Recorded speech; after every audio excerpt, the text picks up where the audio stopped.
Premier jour de récolte avorté pour la canne à sucre. Les planteurs ont fait le siège ce matin à l'usine de Gardel pour exprimer une nouvelle fois leur colère. Le mode de calcul du prix de la tonne sème toujours le trouble. Les discussions sont au point mort. Marilyn Plaisir, Olivier Duflot. Aux portes de l'usine de Gardel, à la fin de la matinée, la tension est retombée. Même si cette poignée de main et ces sourires font illusion. Car quelques heures plus tôt, les forces de l'ordre font face aux agriculteurs. On a décidé de mobiliser nous devant l'usine là, exprès pour empêcher certains remorques de rentrer. Malheureusement, ils n'y ont pas rentré. Mais avec un chariot, un seul des chariots quand il peut démarrer l'usine là. Au premier jour de la récolte, la canne est restée sur pied dans les champs.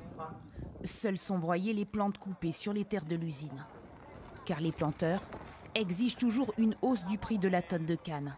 Mais en quelques jours, le chiffre a été revu à la baisse. Aujourd'hui, le prix payé à la tonne de canne n'est pas suffisant. On lui demande aujourd'hui 120 € de la tonne de canne à un prix fixe, sans condition de richesse, avec un plan de développement sur 3 ans. Dis-moi, revendication l'a changé parce que nous étions à 160 €. Là, nous avons conçu qu'il faut nous démarrer la campagne là. Il y a plantes qui veulent couper canaillou. Mais par rapport à cela, pour nous montrer nous aussi, nous avons expliqué qu'elle là avait un prix à 120 €.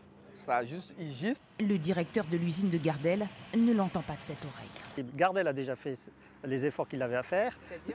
C'est-à-dire qu'on a par exemple rajouté 1,90 € sur le prix de la tonne de canne pour cette campagne. L'année dernière, on a rajouté 6,25 €. Donc on est déjà, en l'espace de 3 ans, à une hausse du prix de la canne pour Gardel de 30%.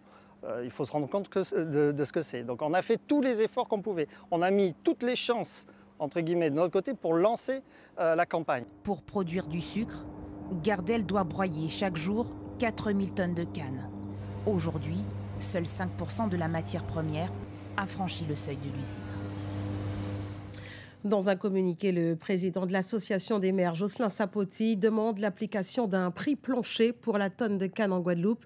Il réclame également une étude pour déterminer le coût réel de la tonne, une répartition juste entre les usiniers et le secteur public et une rémunération qui intègre un prix pour la mélasse et la bagasse vendue à Albioma. Fin de citation.